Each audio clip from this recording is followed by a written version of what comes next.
humano, no humano y seres híbridos. La modernidad inventó dos polos. A uno le llamó naturaleza, a otro le llamó sociedad. La sociedad antigua, la sociedad grecolatina, no había concebido el mundo desde dos polos, sino que había creído que el mundo consistía solo en una cosa. Esa cosa era la naturaleza. Todo por eso debía coincidir en un mundo totalitario, en un mundo en el que lo dicho por la ciencia debía coincidir en lo dicho por la sociedad y en lo dicho por nuestra propia alma o por nuestras propias palabras. Ese mundo de la naturaleza se fragmenta en la modernidad y se crean dos condiciones: la sociedad, la condición de la vida, de las relaciones humanas, la condición donde imperan las leyes políticas, las leyes civiles, y por otra parte, una condición de la vida donde imperan las leyes naturales o los principios naturales. Esta doble perspectiva anticipa en las primeras páginas del libro Nunca fuimos modernos, Bruno Latour, que nunca se llevó a cabo. El proyecto moderno nunca existió. Uno podría decir, la modernidad sí fue un sueño que unos cuantos escolásticos, unos cuantos renacentistas se inventaron, pero la modernidad nunca surgió. La modernidad jamás se realizó durante toda esa época que se le denomina Edad Moderna. Y no se realizó por la siguiente cuestión o por el siguiente aspecto, y es que dice, nosotros en verdad siempre hemos tenido una especie de relación híbrida entre las cosas que construimos o nuestra concepción de la naturaleza y nuestra concepción de la cultura. Nuestra concepción de la cultura nunca es pura, ¿no? Y nuestra concepción de la naturaleza nunca es pura. Naturaleza y cultura son las dos condiciones propias de la vida humana que siempre están unidas. Es decir, nosotros partimos de ser seres híbridos, y de esos seres híbridos entonces es que desencajamos o seleccionamos aquello que hemos considerado propiamente humano y aquello que hemos considerado como no humano. La modernidad consideró como algo humano, por ejemplo, la sociedad. Un antropólogo puede considerar como algo humano, por ejemplo, que haya religión. Lo no humano sería entonces la naturaleza. Pero también uno puede considerar que lo no humano es un objeto. Por ejemplo, este sobre el que escribo. Entonces, el tablero sería algo no humano. Pero decir o hablar de zonas puras, ¿sí?, es hablar simplemente de una manera de expresar las cosas, de una forma de expresar las cosas a través del lenguaje. Es decir, cuando nosotros hablamos de zonas puras, estamos en algo que denominamos como inmaterial. O sea, esto existe solo porque nos lo inventamos, mejor dicho. Y lo material es lo híbrido. Lo que efectivamente existe, los hechos que existen en la realidad son híbridos. ¿Qué es lo que existe? Formas de vida, culturas y elementos naturales o condiciones naturales. Un cuerpo, por ejemplo. Unas sustancias químicas. Entonces nosotros tenemos dos condiciones. Primero, que el discurso sobre las zonas puras ha sido eso, ha sido un invento del mundo inmaterial. Lo no humano y lo humano, o las zonas puras de lo humano y lo no humano. ¿Qué es lo propiamente humano? Y se obsesionaban con eso, ¿no? Los grecolatinos y los modernos. ¿Qué es el ser humano, ¿no? El embeleco este que le llaman antropología filosófica. ¿Qué es el ser humano? ¿Sí? Entonces se preguntan por eso. No hay respuesta a eso. ¿Por qué? Porque simplemente eso no tiene nada que ver, es un discurso. Existe, como pensaba Rocellini, como un flatus vocis, ¿no? El sonido que emites, como eso existe. ¿Qué es lo no humano? Eso, lo que estás diciendo, no humano. Solo de esa manera existe. ¿Qué es lo humano? Eso, humano, ¿sí? El sonido.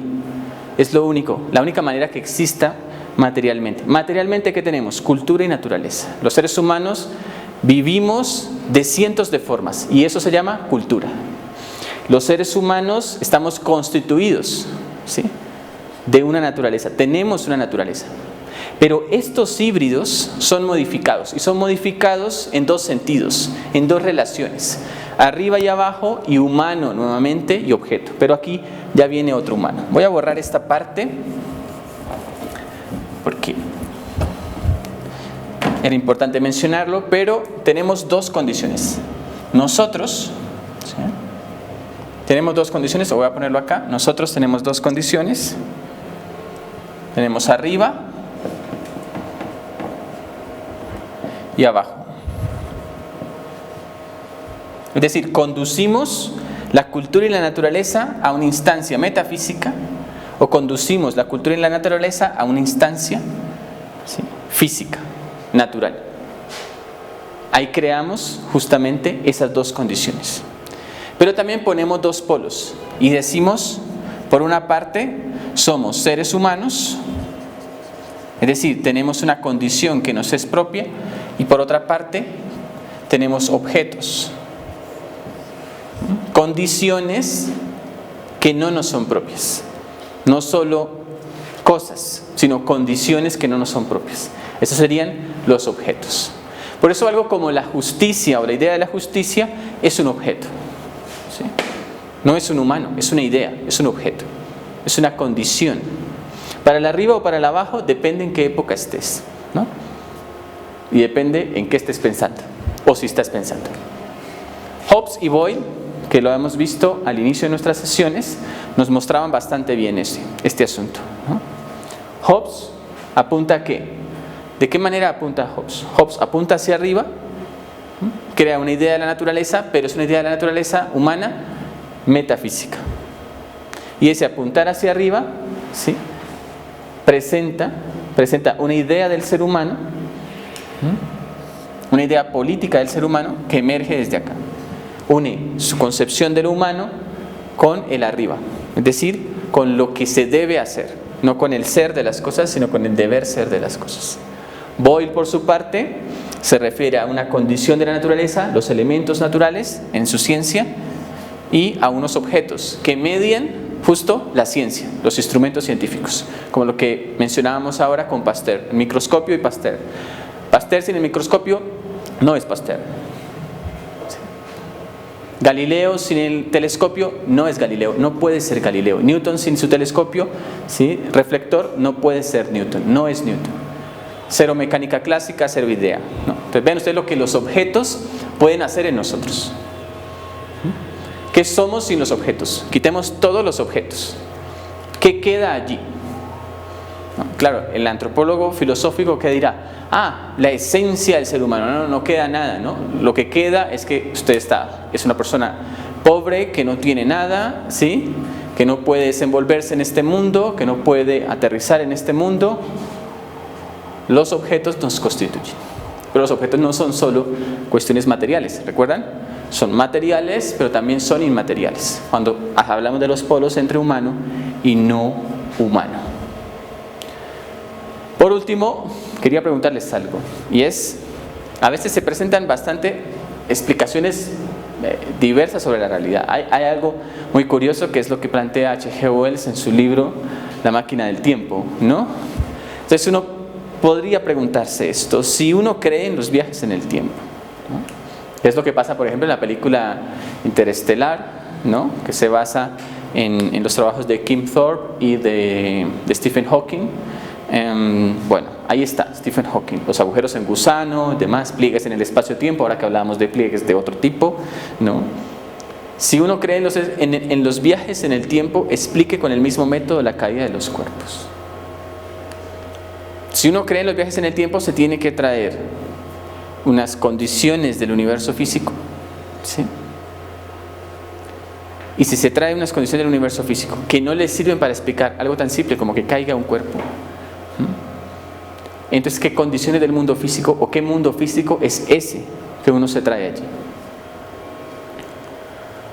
Ahora, cuando en el intermedio ustedes señalaban el caso de la enseñanza, ¿no?, y les decía que, claro, ahora no se puede, ¿no?, lo que decías, Miguel, Ahora no podemos, no es necesario mejor aprender determinado contenido que antes nos decían, oye, tienes que aprenderte, por ejemplo, tienes que saber historia antigua para saber historia medieval. Absurdo, ¿no? Totalmente absurdo. A menos que no hubiera existido una sola diferencia entre el mundo antiguo y el mundo medieval, eso sería válido. Porque entonces tú necesitas entender qué pasó con ese mundo, qué pasó a través del tiempo con un mundo que no varió. Pero si varió, si cambió, si se transformó, no necesitas hacerlo.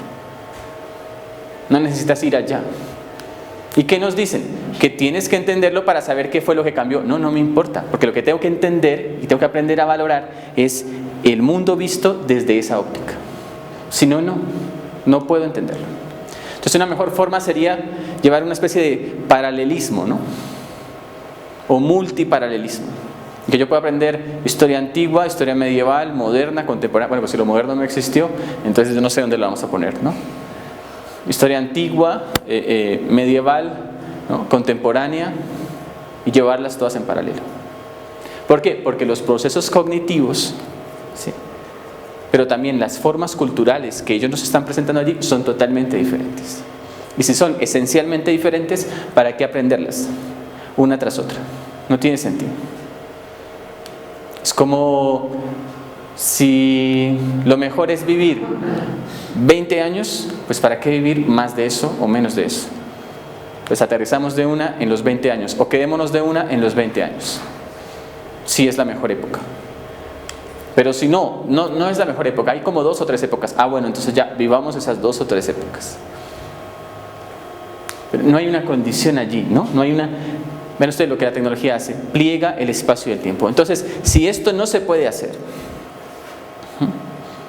si eso no se puede hacer, entonces la enseñanza de la ciencia y la forma historicista con la que se ha educado a nuestra sociedad, a nuestro tiempo, ¿sí?, está totalmente errada.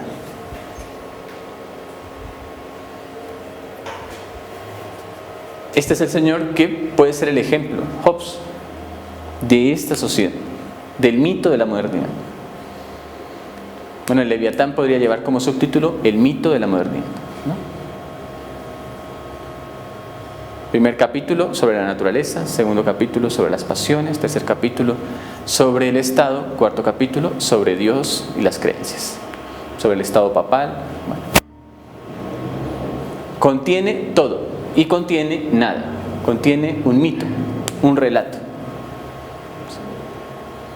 Si lo quieres contener todo, si lo quieres aprender todo, ¿sí?, por ti mismo, contienes nada. Caes en esa postura polarizada. Si quieres aprender algo, bueno, pregúntale a los objetos, a ver.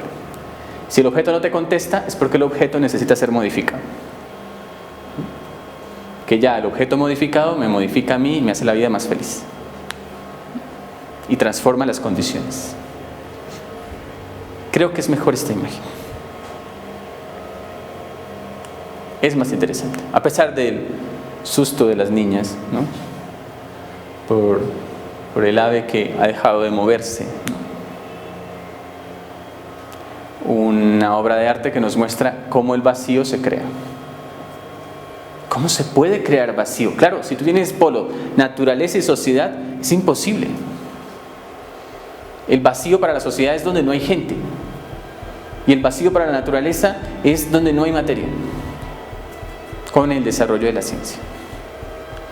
Si puedes crear el vacío, ¿será que el dichoso no ser de los polos entre humano y no humano se podrá crear?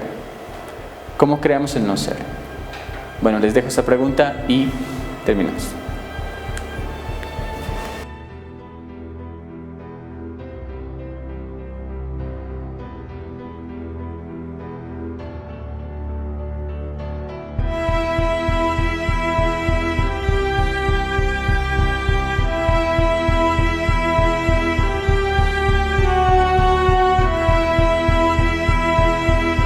El progreso científico y tecnológico genera dos aspectos o dos cosas a valorar.